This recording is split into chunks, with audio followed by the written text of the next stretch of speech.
Part 3 pension and ഗ്രാറ്റുവിറ്റിയാണ്. Pension and gratuity. അപ്പോൾ എന്താണ് പെൻഷൻ? പെൻഷൻ എന്ന് പറയുന്നത് മന്ത്ലി പേയ്മെൻ്റാണ്. ഒരാൾ സർവീസിൽ നിന്ന് റിട്ടയർ ആയി കഴിഞ്ഞാൽ അയാൾക്ക് കൊടുക്കുന്ന മന്ത്ലി പേയ്മെൻറ്റിനെയാണ് പെൻഷൻ എന്ന് പറയുന്നത്. സർവീസിൽ നിന്ന് റിട്ടയർ ആകുമ്പോൾ കൊടുക്കുന്ന മന്ത്ലി പേയ്മെൻറ്റ്. ഇനി അടുത്ത ഗ്രാറ്റുവിറ്റി എന്താ? ഗ്രാറ്റുവിറ്റി എന്ന് പറയുന്നത് ഒരു ലംസ എമൗണ്ട്, റിട്ടയർ ചെയ്യുന്ന ആളുകൾക്ക് കൊടുക്കുന്ന ഒരു ലംസ എമൗണ്ടിനെയാണ് ഗ്രാറ്റുവിറ്റി എന്ന് പറയുന്നത്. അപ്പോൾ പെൻഷനും ഗ്രാറ്റുവിറ്റിയുമാണ് നമുക്ക് പാർട്ട് 3 ഇനി പഠിക്കാനുള്ളത്. അപ്പോൾ പെൻഷൻ എന്ന് പറയുന്നത് മന്ത്ലി പേയ്മെൻ്റാണ്, എല്ലാ മാസവും പെൻഷൻ കൊടുക്കുന്നു. ഗ്രാറ്റുവിറ്റി എന്ന് പറയുന്നത് ലംസ എമൗണ്ടാണ്. അപ്പോൾ ഇത് രണ്ടുമാണ് നമുക്ക് ഇനി ഈ പാർട്ട് 3 പഠിക്കാനുള്ളത്. നമുക്കിനി പെൻഷനെ കുറിച്ച് നോക്കാം. പെൻഷൻ എന്ന് പറയുന്നത് ഞാൻ പറഞ്ഞു മന്ത്ലി പേയ്മെൻറ്റ്. പെൻഷൻ നമുക്ക് റെഡ്യൂസ് ചെയ്യാൻ അല്ലെങ്കിൽ പെൻഷൻ വിഡ്രോ ചെയ്യാനുള്ള ഒരേ ഒരു പവറുള്ളത് സർക്കാരിനാണ്. അപ്പോൾ സർക്കാരിന് മാത്രമേ പെൻഷൻ റെഡ്യൂസ് ചെയ്യാനോ പെൻഷൻ വിഡ്രോ ചെയ്യാനോ ഉള്ള കപ്പാസിറ്റി ഉള്ളൂ. അപ്പോൾ പെൻഷൻ റെഡ്യൂസ് ചെയ്യുക അല്ലെങ്കിൽ പെൻഷൻ വിഡ്രോ ചെയ്യുക എന്നുള്ള അധികാരം സർക്കാർ വേറെ ആർക്കും ഡെലിഗേറ്റ് ചെയ്ത് കൊടുത്തിട്ടില്ല. സർക്കാരിന് മാത്രമേ പെൻഷൻ റെഡ്യൂസ് ചെയ്യാനോ അതുപോലെ വിഡ്രോ ചെയ്യാനോ കഴിവുള്ളൂ, ഈ ഡെലിഗേറ്റ് ചെയ്തിട്ടുള്ളൂ. ഇനി നമുക്ക് ഈ പെൻഷൻ എന്ന് പറയുന്നതിൽ continued payment of pension depending upon good contact. ഈ പെൻഷൻ വാങ്ങുന്ന ആൾ നല്ല സ്വഭാവമായിരിക്കണം. അതുകൊണ്ട് അങ്ങനെ നല്ല സ്വഭാവമുള്ളവർക്ക് മാത്രമാണ് കണ്ടിന്യൂ ആയിട്ട് പെൻഷൻ കൊടുക്കുന്നത്. ഇനി നമുക്ക് എന്തെങ്കിലും ലൈബിലിറ്റി ഉണ്ടെങ്കിൽ, ഇപ്പോൾ പെൻഷൻ പറ്റി പോകുന്ന ഒരാൾക്ക് സർക്കാരിലേക്ക് എന്തെങ്കിലും ലൈബിലിറ്റി ഉണ്ട്. അപ്പോൾ ലൈബിലിറ്റി ഉണ്ടെങ്കിൽ ആ ലൈബിലിറ്റി നമുക്ക് അയാളുടെ പെൻഷൻ എന്ന് പിടിക്കാൻ പറ്റത്തില്ല. അപ്പോൾ അയാൾക്ക് കൊടുക്കുന്ന DCRG, ഞാൻ പറഞ്ഞു ഗ്രാറ്റുവിറ്റിയുടെ വേറൊരു പേരാണ് DCRG. DCRG എന്ന് പറയുന്നത് ഡെത്ത് കം റിട്ടയർമെൻറ്റ് ഗ്രാറ്റുവിറ്റി എന്നാണ് അതിൻ്റെ ഫുൾ ഫോം.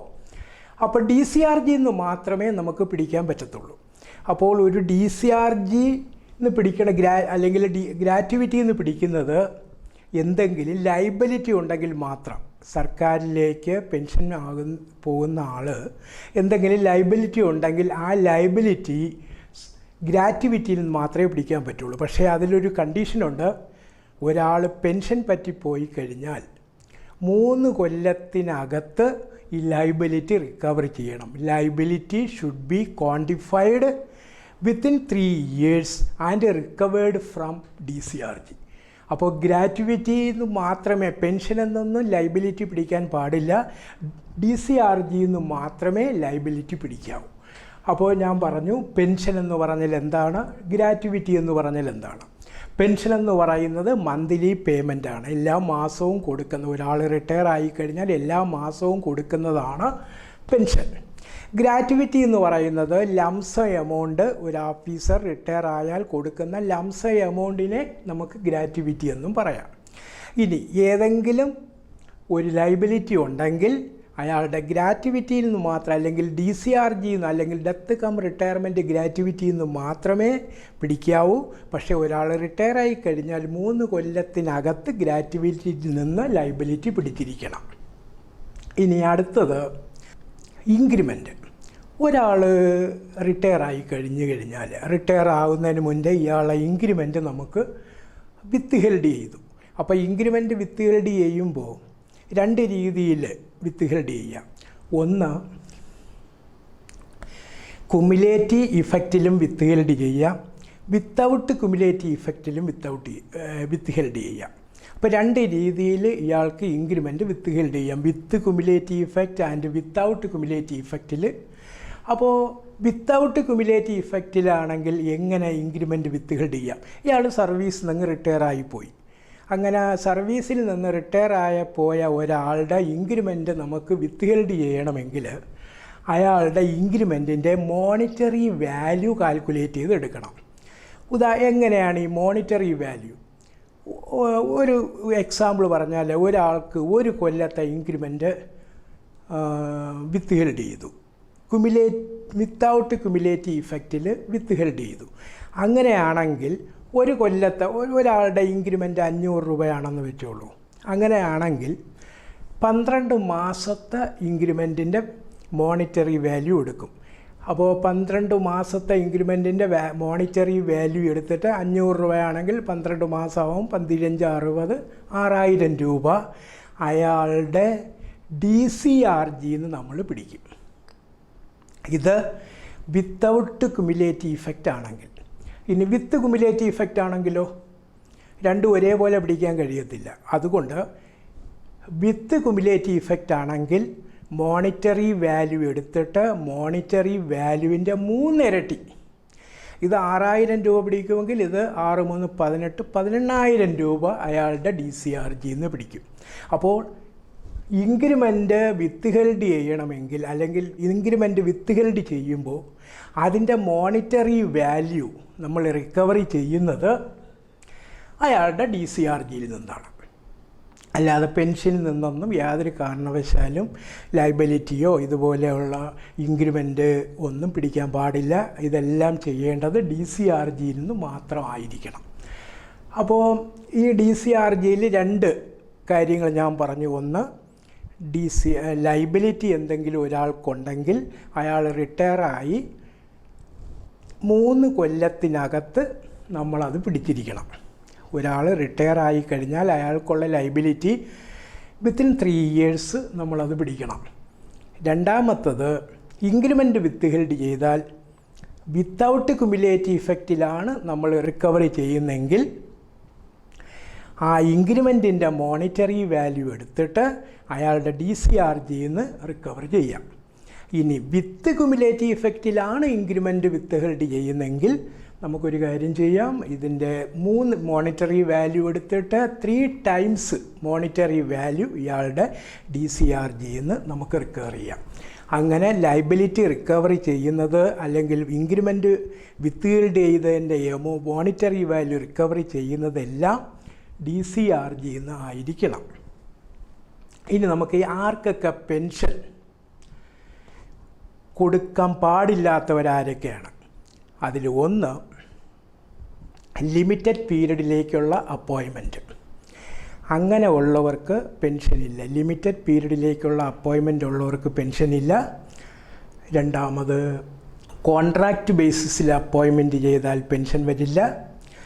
ടെമ്പററി അപ്പോയിൻമെൻറ്റിൽ പെൻഷനില്ല. അതേപോലെ റിസൈൻ ചെയ്താലോ ടെർമിനേറ്റ് ചെയ്താലോ അവർക്ക് പെൻഷനില്ല. അപ്പോൾ ഈ 4 സാഹചര്യത്തിലാണ് പെൻഷൻ ഇല്ലാത്തത്. അതിൽ ഒന്ന്, ലിമിറ്റഡ് പീരീഡിലേക്കുള്ള അപ്പോയിൻമെൻറ്റിന് പെൻഷനില്ല. രണ്ടാമത്തത്, ഒരാളെ ടെമ്പററി അപ്പോയിൻമെൻറ്റ് ചെയ്താൽ പെൻഷനില്ല. മൂന്നാമത്തത്, റിസൈൻ ചെയ്താലോ അല്ലെങ്കിൽ ടെർമിനേറ്റ് ചെയ്താലോ ഇയാൾക്ക് പെൻഷൻ ഉണ്ടാവില്ല. കോൺട്രാക്റ്റ് ബേസിസിൽ അപ്പോയിൻറ്റ് ചെയ്താലും പെൻഷനില്ല. ഇനി നമുക്കിപ്പോൾ റിസൈൻ ചെയ്താൽ ഞാൻ പറഞ്ഞു പെൻഷനില്ല, അല്ലെങ്കിൽ ടെർമിനേറ്റ് ചെയ്താൽ പെൻഷനില്ല എന്ന് പറഞ്ഞു. അപ്പോൾ ടെർമിനേറ്റ് ചെയ്യുമ്പോൾ പെൻഷനില്ല എന്ന് പറയുമ്പോൾ ഇവർക്ക് ചില സിമ്പതറ്റിക് കൺസർവേഷനിൽ, that is act of grace, അതിൽ നമുക്ക് എന്ത് ചെയ്യാമെന്ന് പറഞ്ഞാൽ ഇവർക്കൊരു മന്ത്ലി അലവൻസ് കൊടുക്കാം. ആ അലവൻസിനെ പറയുന്ന പേര് എസ്ഗ്രേഷ്യ അലവൻസാണ്. എസ്ഗ്രേഷ്യ, ഒരാളെ ടെർമിനേറ്റ് ചെയ്തു, അയാൾക്ക് എന്തെങ്കിലും അലവൻസ് കൊടുക്കണം. അതൊരു എസ്ഗ്രേഷ്യ അലവൻസ്, ഔദാര്യമായിട്ട് കൊടുക്കുന്ന ഒരു അലവൻസിനാണ് എസ്ഗ്രേഷ്യ അലവൻസ് കൊടുക്കും. അപ്പോൾ അതെങ്ങനെ കൊടുക്കുമെന്ന് ചോദിച്ചാൽ, ഇയാൾ ടെർമിനേറ്റ് ചെയ്ത ആ ഡേറ്റിൽ പെൻഷൻ ആകുകയാണെങ്കിൽ അയാൾക്ക് എന്തുമാത്രം പെൻഷൻ കിട്ടുമോ ആ പെൻഷൻ്റെ 2/3 കൂടാത്ത ഒരു എമൗണ്ട് ഇയാൾക്ക് മന്ത്ലി ആയിട്ട് എസ്ഗ്രേഷ്യ പേയ്മെൻറ്റ് കൊടുക്കുന്നു. ആ മന്ത്ലി എസ്ഗ്രേഷ്യ പേയ്മെൻറ്റിനെ പറയുന്ന പേരാണ് കമ്പാഷണേറ്റ് അലവൻസ്. കമ്പാഷണേറ്റ് അലവൻസ് എന്ന് പറയുന്നു. അപ്പോൾ എന്തോന്നാണ് ഈ കമ്പാഷണേറ്റ് അലവൻസ് എന്ന് പറഞ്ഞാൽ? അപ്പോൾ കമ്പാഷണേറ്റ് അലവൻസ് എന്ന് പറഞ്ഞാൽ ഒരാൾ ടെർമിനേറ്റ് ചെയ്യുകയോ റിട്ടയർ ആകുകയോ ചെയ്യുമ്പോൾ അയാൾക്ക് കൊടുക്കുന്ന എക്സ്ഗ്രേഷ്യ അലവൻസാണ്. ടെർമിനേറ്റ് ചെയ്തു പോയ ഒരാളിനോ അല്ലെങ്കിൽ ഡിസ്മിസ് ചെയ്ത ഒരാളിനോ കൊടുക്കുന്ന, റിമൂവ് ചെയ്ത ഒരാളിനോ കൊടുക്കുന്ന ഒരു എക്സ്ഗ്രേഷ്യ അലവൻസാണ്. അപ്പോൾ ഏത് റേറ്റിൽ കൊടുക്കും? അപ്പോൾ റേറ്റിൽ കൊടുക്കുന്നത് ഏതെന്ന് ചോദിച്ചാൽ, അയാൾ ടെർമിനേറ്റ് ചെയ്യുന്ന ദിവസം റിട്ടയർ ചെയ്യുകയാണെങ്കിൽ എന്തുമാത്രം പെൻഷൻ അയാൾക്ക് കിട്ടുമോ ആ പെൻഷൻ്റെ 2/3 കൂടാത്ത ഒരു എമൗണ്ട് ഇയാൾക്ക് എക്സ്ഗ്രേഷ്യ അലവൻസായിട്ട് കൊടുക്കുന്നു. ആ എക്സ്ഗ്രേഷ്യ അലവൻസിനെയാണ് കമ്പാഷനേറ്റ് അലവൻസ് എന്ന് പറയുന്നത്. ഇത് ആര് കൊടുക്കും? ആരാണോ ഇയാൾ ടെർമിനേറ്റ് ചെയ്തത് അയാളായിരിക്കണം കമ്പാഷനേറ്റ് അലവൻസും കൊടുക്കേണ്ടത്. ടെർമിനേറ്റ് ചെയ്ത ആൾ തന്നെ ആയിരിക്കണം കമ്പാഷനേറ്റ് അലവൻസ് കൊടുക്കേണ്ടത്. അപ്പോൾ കമ്പാഷനേറ്റ് അലവൻസ് എന്ന് പറയുന്നത് അയാൾ ടെർമിനേറ്റ് ചെയ്യുന്ന ഒരാളിന് കൊടുക്കുന്ന ഒരു അലവൻസാണ് കമ്പാഷനേറ്റ് അലവൻസ്. അപ്പോൾ അതെങ്ങനെ കൊടുക്കുമെന്ന് ചോദിച്ചാൽ, അയാൾ എന്നാണോ ടെർമിനേറ്റ് ചെയ്യുന്ന ഡേറ്റിൽ റിട്ടയർ ആയിരുന്നു എങ്കിൽ എന്തുമാത്രം പെൻഷൻ കിട്ടുന്നു ആ പെൻഷൻ്റെ 2/3 കൂടാത്ത ഒരു എമൗണ്ട് എക്സ്ഗ്രേഷ്യ അലവൻസായിട്ട് കൊടുക്കുന്നു. ആ എക്സ്ഗ്രേഷ്യ അലവൻസിനെയാണ് കമ്പാഷനേറ്റ് അലവൻസ് എന്ന് പറയുന്നത്. ഇനി ഇതിൻ്റെ വേറൊരു ടേം പെൻഷനിൽ വരുന്നത് പ്രൊവിഷണൽ പെൻഷനാണ്. എന്തോന്നാണ് ഈ പ്രൊവിഷണൽ പെൻഷൻ? പ്രൊവിഷണൽ പെൻഷൻ എന്ന് പറയുന്നത്, ഒരാൾക്ക് കേസുണ്ടായിരിക്കും. കേസുണ്ടെങ്കിൽ അയാൾക്ക് ഫുള്ളായിട്ട് പെൻഷൻ കൊടുക്കാൻ കഴിയത്തില്ല. പക്ഷേ ഇയാൾ റിട്ടയറായിപ്പോയി. അങ്ങനെ റിട്ടയറായി പോവുകയാണെങ്കിൽ എന്നാണോ ഇയാൾ റിട്ടയർ ആയത് ആ ഡേറ്റ് മുതൽ എന്നാണോ കേസിൻ്റെ ഫൈനൽ ഡിസിഷൻ വരുന്നത് അതുവരെ ഇയാൾക്ക് പെൻഷൻ കൊടുക്കണം. അതുവരെ കൊടുക്കുന്ന പെൻഷൻ്റെ പേരാണ് പ്രൊവിഷണൽ പെൻഷൻ. ഇത് 100% ഇയാൾക്ക് പെൻഷൻ എലിജിബിലിറ്റിയുള്ള 100% പെൻഷൻ കൊടുക്കും. അപ്പോൾ അതിനെ പറയുന്ന പേരാണ് പ്രൊവിഷണൽ പെൻഷൻ. എന്ന് പറഞ്ഞാൽ ഡേറ്റ് ഓഫ് റിട്ടയർമെൻറ്റ് മുതൽ ഇയാൾക്ക് കേസിൻ്റെ ഫൈനലൈസേഷൻ വരുന്നത് വരെ ഇയാൾക്ക് കൊടുക്കുന്ന പെൻഷൻ്റെ പേരാണ് ഈ പ്രൊവിഷണൽ പെൻഷൻ എന്ന് പറയുന്നത്. അപ്പോൾ പെൻഷനിങ് ഗ്രാറ്റുവിറ്റിയിൽ ഞാൻ 2 ടേം പറയുന്നു. ഒന്ന് കമ്പാഷനേറ്റ് അലവൻസ്, രണ്ടാമത് പ്രൊവിഷണൽ പെൻഷൻ. ഇനി നമുക്ക് പെൻഷൻ എങ്ങനെ കാൽക്കുലേറ്റ് ചെയ്യാം? അപ്പോൾ പെൻഷൻ കാൽക്കുലേറ്റ് ചെയ്യുന്നതിന് പ്രധാനമായിട്ട് 2 സ്റ്റേജസ് ഉണ്ട്. അതിൽ ഒന്ന് calculation of qualifying service, QS. QS എന്ന് പറയുന്നത് ക്വാളിഫയിങ് സർവീസ്. രണ്ടാമത്തെ സ്റ്റേജ് എന്ന് പറയുന്നത് calculation of average emolument, AE, average emolument. ഇത് രണ്ടുമാണ് പെൻഷൻ്റെ പ്രധാനമായിട്ടുള്ള 2 ടേമുകൾ. ഒന്ന് ക്വാളിഫയിങ് സർവീസ് കാൽക്കുലേഷൻ, അടുത്തത് ആവറേജ് ഇമോളിമെൻറ്റ് കാൽക്കുലേഷൻ. അപ്പോൾ ക്വാളിഫയിങ് സർവീസ് നമുക്ക് എങ്ങനെ കാൽക്കുലേറ്റ് ചെയ്യാം? അപ്പോൾ ക്വാളിഫയിങ് സർവീസ് കാൽക്കുലേറ്റ് ചെയ്യുമ്പോൾ ഏതൊക്കെ സർവീസുകൾ നമുക്ക് എടുക്കാം, ഞാനതിവിടെ നോട്ട് ചെയ്തിട്ട് ഏതൊക്കെ സർവീസുകളാണ് പെൻഷൻ എടുക്കുന്ന പ്രധാനമായിട്ടുള്ള സർവീസുകളാണ്. അതിൽ ഒന്ന് service from general revenue.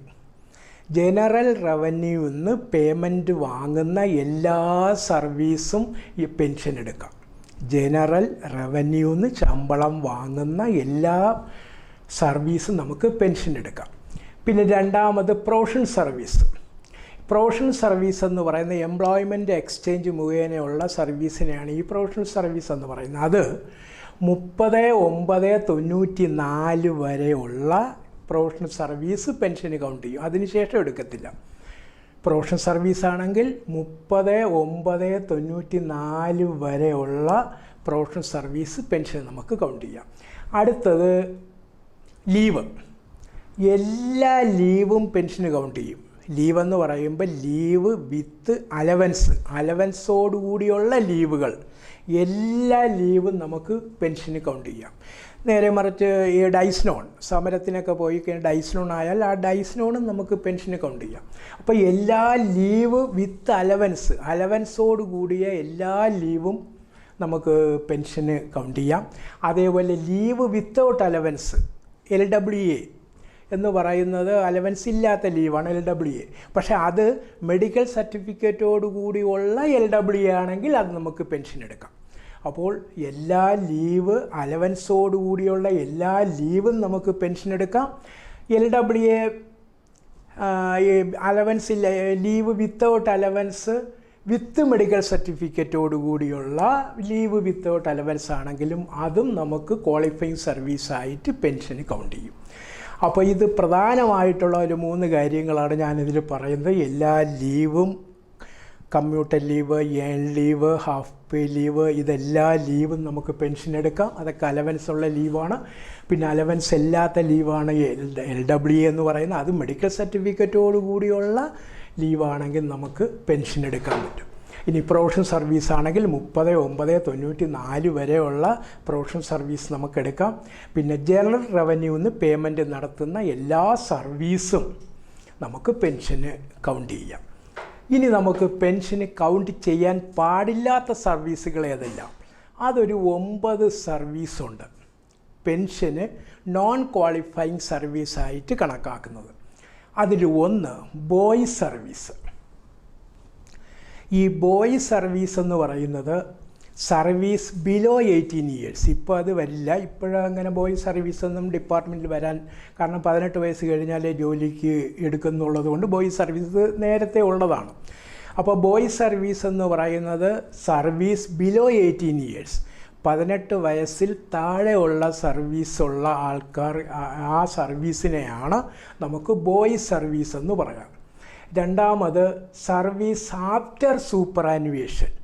Service after superannuation എന്ന് പറയുന്നത് ഇപ്പോൾ സാധാരണ ടീച്ചേഴ്സാണ് ഈ സൂപ്പറാനുവേഷൻ പീരീഡ് അവർക്കുള്ളത്. ഇപ്പോൾ ഉദാഹരണമായിട്ട് ഒരാളുടെ ഡേറ്റ് ഓഫ് ബർത്ത് അക്കാഡമിക് ഇയറിലാണ് വന്നേക്കുന്നത്. അങ്ങനെ അക്കാഡമിക് ഇയറിൽ ഡേറ്റ് ഓഫ് ബർത്ത് വരികയാണെങ്കിൽ അവരന്ന് റിട്ടയറായി പോകണ്ട, കാരണം മാർച്ച് 31 വരെ അക്കാഡമിക് ഇയർ എൻഡുണ്ട്.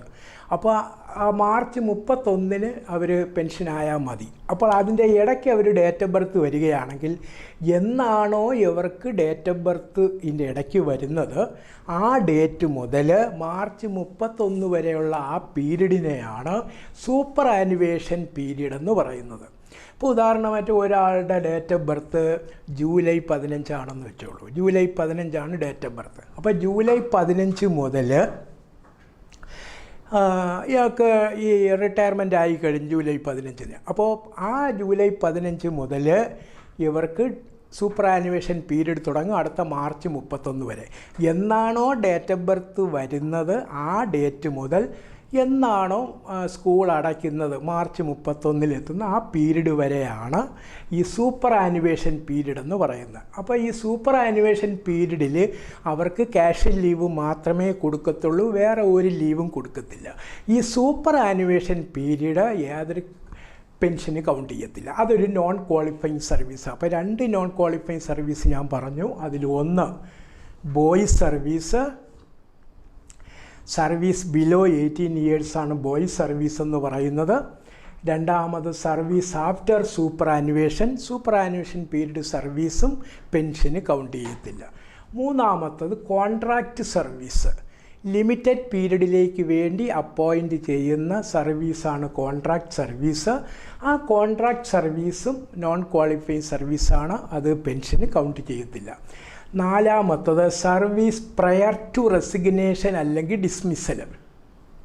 ഒരാൾ റിസൈൻ ചെയ്തു പോയാൽ പുതിയ അപ്പോയിൻമെൻറ്റ് വരികയാണെങ്കിൽ റെസിഗ്നേഷന് മുന്നേ ഉള്ള സർവീസ് പെൻഷൻ എടുക്കത്തില്ല. ഒരാൾ സർവീസിൽ നിന്ന് റിസൈൻ ചെയ്തു പോവുകയാണെങ്കിൽ റെസിഗ്നേഷന് മുന്നേ ഉള്ള സർവീസ് ഇയാൾക്ക് പെൻഷൻ എടുക്കത്തില്ല.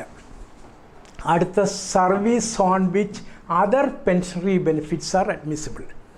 വേറെ ഏതെങ്കിലും പെൻഷനറി ബെനിഫിറ്റ്സ് ഉണ്ടെങ്കിൽ അയാൾക്ക് വേറെ ഏതെങ്കിലും പെൻഷനറി ബെനിഫിറ്റ്സ് അയാൾക്ക് കിട്ടിക്കൊണ്ടിരിക്കുകയാണെങ്കിൽ ആ സർവീസ് ഇയാൾക്ക് പെൻഷന് വേണ്ടി എടുക്കത്തില്ല. വേറെ പെൻഷൻ കിട്ടുന്ന സർവീസ് ഉണ്ടെങ്കിൽ അയാൾക്ക് ആ സർവീസ് ഇവിടെ എടുത്ത് പെൻഷൻ കൊടുക്കത്തില്ല. പിന്നെ അടുത്ത ഒരു സർവീസ്, നോൺ ക്വാളിഫൈഡ് സർവീസ് എന്ന് പറയുന്നത് ഫോറിൻ സർവീസാണ്. അപ്പോൾ ഫോറിൻ സർവീസ് എന്ന് പറഞ്ഞ ഡെപ്യൂട്ടേഷനിൽ വേറെ ഓട്ടോണമസ് ബോഡിയിൽ പോകുന്നതാണ് ഫോറിൻ സർവീസ്. അപ്പോൾ ഈ ഫോറിൻ സർവീസിൽ പോകുന്ന ഒരാൾക്ക് നിങ്ങൾ നേരത്തെ പഠിച്ചിട്ടുണ്ട്, കോൺട്രിബ്യൂഷൻ ഗവൺമെൻറ്റിലേക്ക് അടയ്ക്കണം. ഫോറിൻ എംപ്ലോയർ 15%, 10% അങ്ങനെ 25% കോൺട്രിബ്യൂഷൻ ഗവൺമെൻറ്റിലേക്ക് അടയ്ക്കണം. ആ കോൺട്രിബ്യൂഷൻ അടയ്ക്കാത്ത ഫോറിൻ സർവീസ് ഉണ്ടെങ്കിൽ,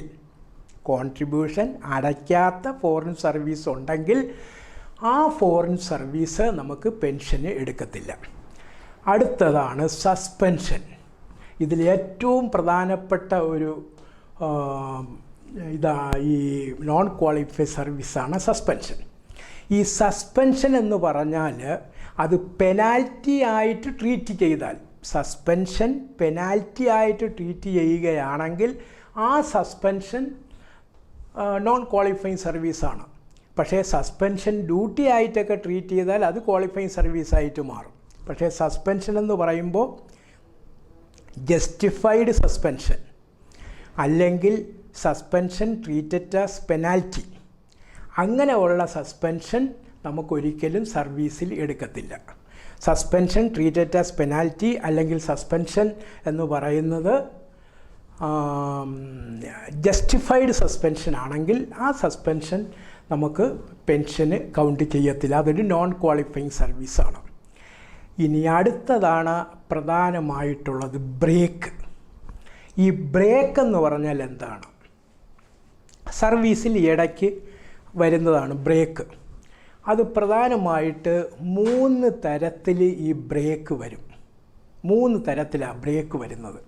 അതിൽ ഒരു ബ്രേക്ക് എന്ന് പറയുന്നത് ഒരാൾ റിസൈൻ ചെയ്തു പോയി കഴിയുമ്പോൾ ഇയാൾക്ക് ആ റെസിഗ്നേഷന് മുന്നേ ഉള്ള സർവീസ് ബ്രേക്കായിട്ട് വരും.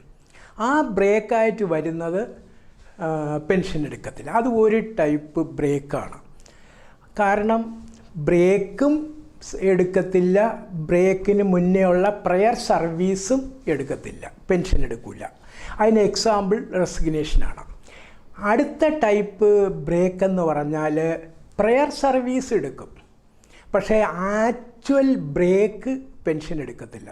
പ്രയർ സർവീസും എടുക്കും, പിന്നെയുള്ള സർവീസും എടുക്കും, അതിൻ്റെ ആക്ച്വൽ ബ്രേക്ക് എടുക്കില്ല.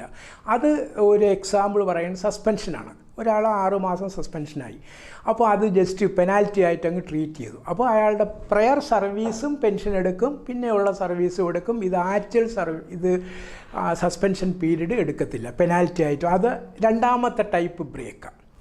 ഇനിയുള്ളത് ഒരു 3ാമത്തെ ടൈപ്പ് ബ്രേക്കാണ്.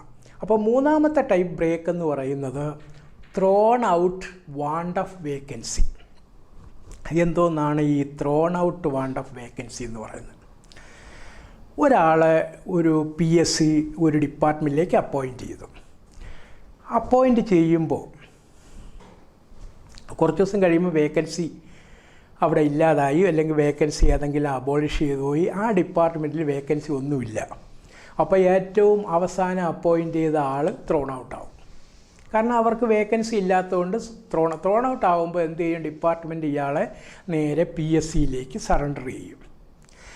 അങ്ങനെ PSCക്ക് സറണ്ടർ ചെയ്ത് കുറച്ച് ഒരു 6 മാസം അല്ലെങ്കിൽ 2 മാസമോ 3 മാസമോ കഴിയുമ്പോൾ ഇയാൾക്ക് വേറെ ഡിപ്പാർട്ട്മെൻറ്റിലേക്ക് അപ്പോയിൻമെൻറ്റ് കൊടുക്കും.